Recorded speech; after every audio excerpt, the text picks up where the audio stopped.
Same food போர்னு வீட்டில் சொல்லிக்கிட்டே இருக்காங்களா? கவலையப்படாதீங்க.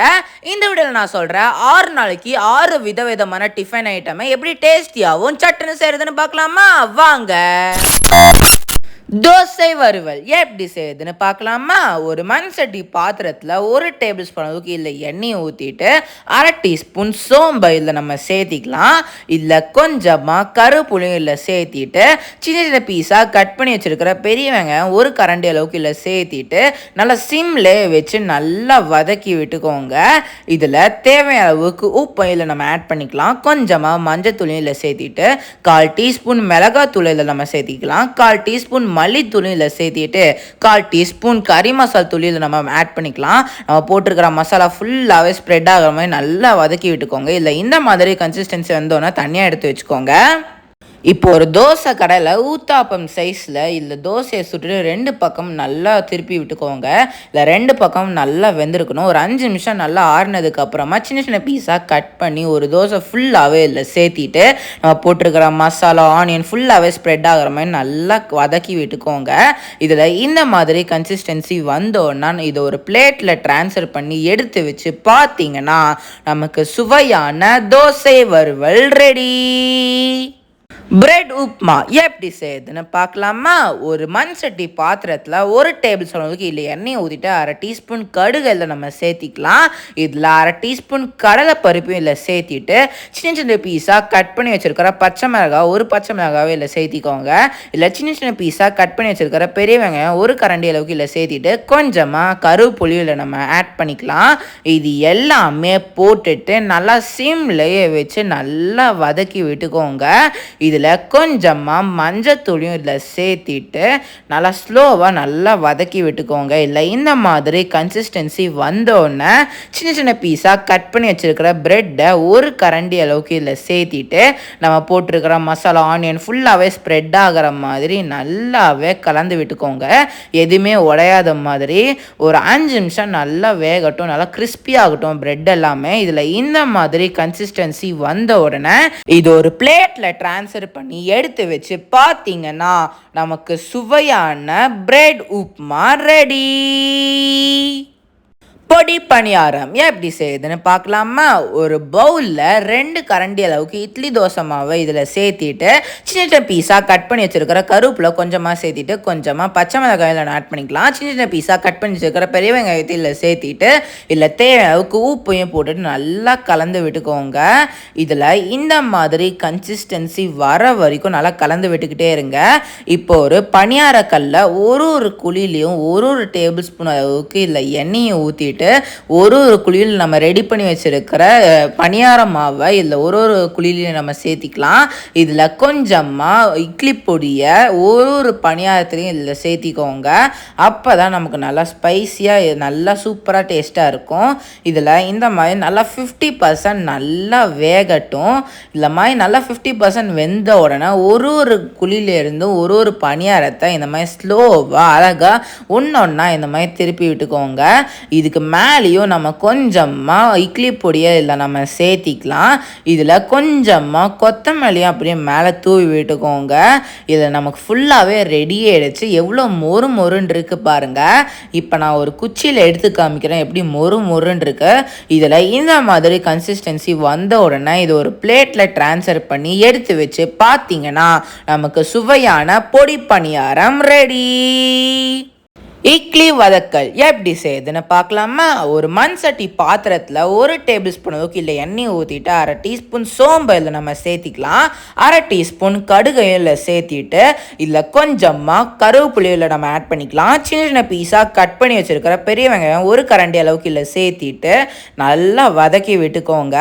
இதில் 1 ஸ்பூன் அளவுக்கு இஞ்சி பூண்டு பேஸ்ட்டையும் இதில் சேர்த்திட்டு நல்லா வதக்கி விட்டுட்டு இதில் சின்ன சின்ன பீஸாக கட் பண்ணி வச்சுருக்கிற தக்காளியை 1 கரண்டி கரண்டி அளவுக்கு இல்லை சேர்த்திட்டு நல்லா வதக்கி விட்டுக்கோங்க சிம்லேயே வச்சு. இல்லை தேவையான அளவுக்கு உப்பு இல்லை சேர்த்திட்டு கொஞ்சமாக மஞ்சத்தூள் இதில் நம்ம ஆட் பண்ணிக்கலாம். இல்லை 1/4 டீஸ்பூன் மிளகாத்தூள், 1/4 டீஸ்பூன் மல்லித்தூள் இதில் சேர்த்திட்டு 1/4 டீஸ்பூன் கறி மசாலா தூள் இதில் நம்ம சேர்த்திக்கலாம். நம்ம போட்டிருக்கிற மசாலா ஃபுல்லாகவே ஸ்ப்ரெட் ஆகிற மாதிரி நல்லா வதக்கி விட்டுக்கோங்க. இதில் கொஞ்சமாக தண்ணியாகவும் ஊற்றிட்டு நல்லா கலந்து விட்டுட்டு தக்காளி ஃபுல்லாகவே நல்லா மசிச்சு விட்டுக்கோங்க. ஒரு 5 நிமிஷம் நல்லா வேகட்டும். இல்லை இந்த மாதிரி கன்சிஸ்டன்சி வந்தோடனே சின்ன சின்ன பீஸாக கட் பண்ணி வச்சுருக்கிற ஈக்லியை ஒரு கரண்டி அளவுக்கு இல்லை சேர்த்திட்டு நல்லா உடையாத மாதிரி நல்லா வதக்கி விட்டுக்கோங்க. இதில் ஒரு 5 நிமிஷம் நல்லா வேகட்டும், நல்லா கிறிஸ்பி ஆகட்டும் இட்லி ஃபுல்லாகவுமே. இதில் கொஞ்சமாக கருப்புளியில் மேலே அப்படியே தூவி விட்டுட்டு நல்லா வதக்கி விட்டுக்கோங்க. இதில் இந்த மாதிரி கன்சிஸ்டன்சி வந்த உடனே இதை ஒரு பவுலில் ட்ரான்ஸ்ஃபர் பண்ணி எடுத்து வச்சு பார்த்தீங்கன்னா நமக்கு சுவையான இட்லி வதக்கல் ரெடி. தேங்காய் சேமியா எப்படி செய்யுதுன்னு பார்க்கலாமா? ஒரு மண் சட்டி பாத்திரத்தில் 1 டேபிள் ஸ்பூன் அளவுக்கு இல்லை எண்ணெயை ஊற்றிட்டு 1/2 டீஸ்பூன் கடுகு இல்லை நம்ம சேர்த்திக்கலாம். இதில் 1/2 டீஸ்பூன் கடலை பருப்பையும் இல்லை சேர்த்திட்டு இதில் கொஞ்சமாக கருவேப்பிலை இல்லை நம்ம ஆட் பண்ணிக்கலாம். இல்லை 2 பச்சை மிளகாயும் இல்லை நம்ம சேர்த்திட்டு நல்லா சிம்லேயே வச்சு நல்லா வதக்கி விட்டுக்கோங்க. இல்லை நல்லா துருவி வச்ச தேங்காவை ஒரு கரண்டி அளவுக்கு இல்லை சேர்த்திட்டு நம்ம போட்டிருக்கிற தேங்காய் பச்சை மிளகாய் ஃபுல்லாகவே ஸ்ப்ரெட் ஆகிற மாதிரி நல்லா வதக்கி விட்டுக்கோங்க. இதில் தேவையான அளவுக்கு உப்பு இல்லை நம்ம ஆட் பண்ணிட்டு நல்லா சிம்ல வச்சு நல்லா வதக்கி விட்டுக்கோங்க. இதில் இந்த மாதிரி கன்சிஸ்டன்சி வர வரைக்கும் நல்லா வதக்கி விட்டுட்டு நல்லா வடித்து ஆற வச்சிருக்கிற சேமியாவை ஒரு கரண்டி அளவுக்கு இதில் சேர்த்திட்டு நம்ம போட்டிருக்கிற தேங்காய் ஃபுல்லாகவே ஸ்ப்ரெட் ஆகிற மாதிரி நல்லா கலந்து விட்டுக்கோங்க. இந்த மாதிரி நல்லா ஸ்பீடாக மிக்ஸ் பண்ணி விட்டுட்டு இதில் இந்த மாதிரி கன்சிஸ்டன்சி வந்த உடனே இது ஒரு பிளேட்டில் ட்ரான்ஸ்ஃபர் பண்ணி எடுத்து வச்சு பார்த்தீங்கன்னா நமக்கு சுவையான தேங்காய் சேமியா ரெடி. மசாலா கிச்சடி எப்படி செய்யுதுன்னு பார்க்கலாமா? ஒரு மண் சட்டி பாத்திரத்தில் 1 டேபிள் ஸ்பூன் அளவுக்கு இல்லை எண்ணெயை ஊற்றிட்டு கொஞ்சமாக பட்டை கிராம்பு மசாலா பொருட்களை இதில் நம்ம சேர்த்திக்கலாம். இதில் 1/2 டீஸ்பூன் சோம்பு இதில் நம்ம சேர்த்திட்டு ஒரு பச்சை மிளகாவை சின்ன சின்ன பீஸாக கட் பண்ணி இதில் சேர்த்திக்கோங்க. இதில் கொஞ்சமாக கருவேப்பிலையில் நம்ம ஆட் பண்ணிக்கலாம். சின்ன சின்ன பீஸாக கட் பண்ணி வச்சுருக்கிற பெரிய வெங்காயம் ஒரு கரண்டி அளவுக்கு இதில் சேர்த்திட்டு 1/4 கரண்டி சின்ன சின்ன பீஸாக கட் பண்ணி வச்சுருக்கிற கேரட்டு, 1/4 கரண்டி சின்ன சின்ன பீஸாக கட் பண்ணி வச்சுருக்கிற பீன்ஸை இதில் சேர்த்திட்டு நல்லா சிம்லேயே வச்சு நல்லா வதக்கி விட்டுக்கோங்க. இதை ஒரு 5 நிமிஷம் நல்லா வேகட்டும். சின்ன சின்ன பீஸாக கட் பண்ணி வச்சுருக்கிற பெரிய தக்காளியை ஒரு கரண்டி அளவுக்கு இதில் சேர்த்திட்டு நல்லா மிக்ஸ் பண்ணி விட்டுக்கோங்க. இதில் தேவையான அளவுக்கு உப்பை இதில் நம்ம ஆட் பண்ணிக்கலாம். இதில் கொஞ்சமாக மஞ்சத்தூளையும் இதில் சேர்த்திட்டு நம்ம போட்டிருக்கிற மசாலா ஃபுல்லாகவே நல்லா ஸ்ப்ரெட் ஆகிற மாதிரி நல்லா வதக்கி விட்டுக்கோங்க. இதில் இந்த மாதிரி கன்சிஸ்டன்சி வந்த உடனே இதில் ஒரு கரண்டி அளவுக்கு வறுத்த வெள்ளை ரவை ஒரு கரண்டி அளவுக்கு இல்லை சேர்த்திட்டு நல்லா வதக்கி விட்டுக்கோங்க. நல்லா சிம்லேயே வச்சு நல்லா வதக்கி விட்டுட்டு இல்லை இந்த மாதிரி கன்சிஸ்டன்சி வந்த உடனே இதில் கொஞ்சமாக தண்ணியவும் இல்லை நம்ம ஊற்றிக்கலாம். நம்ம போட்டிருக்கிற காய்கறிகள் ஃபுல்லாகவே ஸ்ப்ரெட் ஆகிற மாதிரி நல்லா கலந்து விட்டுக்கோங்க. ஒரு 5 நிமிஷம் நல்லா வேகட்டும். நல்லா பபுள்ஸாக வர ஆரம்பிச்சிடும். இப்போ ஸ்லோவாக நல்லா கலந்து விட்டுக்கோங்க. இதில் இந்த மாதிரி கன்சிஸ்டன்சி வந்த உடனே இது ஒரு பவுலில் ட்ரான்ஸ்ஃபர் பண்ணி எடுத்து வச்சு பார்த்தீங்கன்னா நமக்கு சுவையான மசாலா கிச்சடி ரெடி.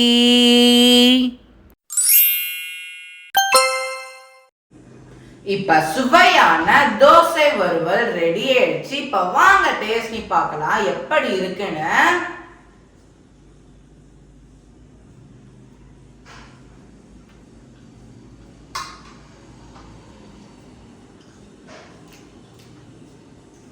ரொம்பவே சுவையாக இருக்குங்க. நீங்கள் டெய்லியுமே ஒரே வகையான டிஃபன் செஞ்சு போர் அடிக்குதுன்னு உங்கள் வீட்டில் இருக்கவங்க சொல்கிறாங்களா?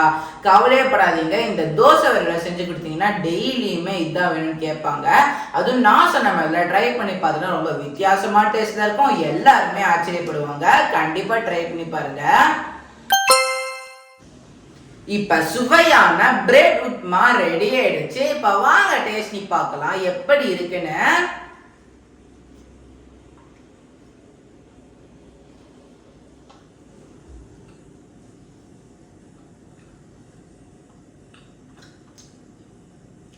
ரொம்பவே சுவையா இருக்குங்க. உங்க வீட்டில் இருக்கிறவங்க டெய்லியுமே ஒரே வகையான டிஃபன் செஞ்சு போர் அடிக்குதுன்னு சொல்றாங்களா? கவலையப்படாதீங்க. இந்த பிரெட் உப்மாவை செஞ்சு கொடுத்து பாருங்க, ரொம்ப விரும்பி சாப்பிடுவாங்க. அது மட்டும் இல்லாம நீங்க நிறைய வகையில பிரெட் உப்மா சாப்பிட்டுருப்பீங்க.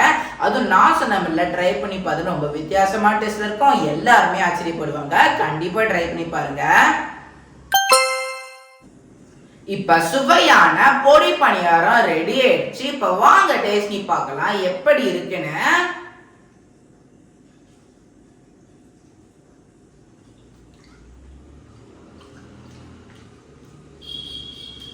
ரொம்பவே சுவையா இருக்குங்க.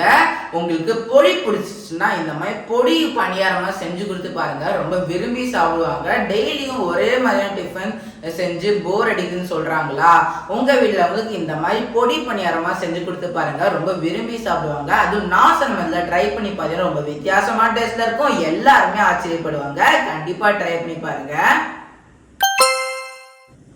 இப்ப சுவையான இட்லி வதக்கல் ரெடி ஆயிடுச்சு. இப்ப வாங்க டேஸ்ட் பார்க்கலாம் எப்படி இருக்குன்னு.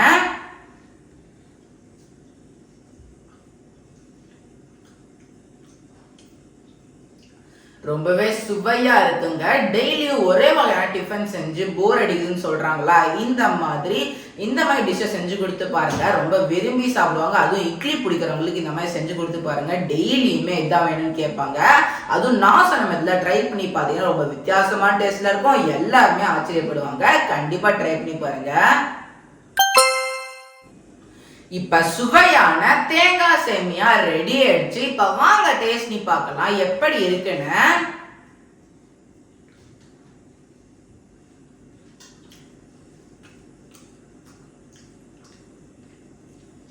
ரொம்பவே சுவையா இருக்குங்க. இந்த தேங்காய் சேமியா யாருக்கெல்லாம் தேங்காய் பிடிக்குதோ இந்த மாதிரி செஞ்சு கொடுத்து பாருங்க, ரொம்ப விரும்பி சாப்பிடுவாங்க. அதுவும் டெய்லியுமே ஒரே மாதிரி டிஃபன் செய்றீங்க அப்படின்னு உங்க வீட்டில் அவங்க சொல்றாங்களா? இந்த மாதிரி தேங்காய் சேமியாவை செஞ்சு கொடுத்து பாருங்க, டெய்லியுமே இதான் வேணும்னு கேட்பாங்க. எப்படி செஞ்சீங்கன்னு கூட கேட்பாங்க. அதுவும் நான் சொன்ன மாதிரி ட்ரை பண்ணி பார்த்தீங்கன்னா ரொம்ப வித்தியாசமான டேஸ்ட்ல இருக்கும். எல்லாருமே ஆச்சரியப்படுவாங்க. கண்டிப்பா ட்ரை பண்ணி பாருங்க. இப்ப சுவையான மசாலா கிச்சடி ரெடி ஆயிடுச்சு. இப்ப வாங்க டேஸ்ட் பார்க்கலாம் எப்படி இருக்குன்னு.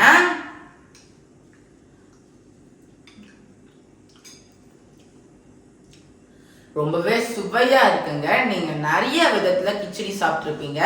இந்த மாதிரி மசாலா கிச்சடியா செஞ்சு கொடுத்து பாருங்க, ரொம்ப விரும்பி சாப்பிடுவாங்க. டெய்லியுமே ஒரே வகையான டிஃபன் செய்றீங்கன்னு சொல்றாங்களா? இந்த மாதிரி மசாலா சேமியாவா செஞ்சு கொடுத்து பாருங்க, ரொம்ப விரும்பி சாப்பிடுவாங்க. அதுவும் நான் சொன்ன மாதிரில ட்ரை பண்ணி பார்த்தா ரொம்ப வித்தியாசமான டேஸ்ட்ல இருக்கும். எல்லாருமே ஆச்சரியப்படுவாங்க. கண்டிப்பா ட்ரை பண்ணி பாருங்க. இப்ப நான் சொன்ன 6 நாளைக்கு 6 விதவிதமான டிஃபனை உங்களுக்கு செஞ்சு கொடுத்து அசத்துங்க. இந்த டிஃபன் டிஷ்ஷஸ்ல எது உங்களுக்கு ரொம்ப ஃபேவரட்டோ கண்டிப்பா கமெண்ட் செக்ஷன்ல சொல்லுங்க. இதே மாதிரி இன்னொரு இன்ட்ரெஸ்டிங்கான வீடியோ எல்லாத்தையும் பார்க்குறேன். அது இருக்கும். பை.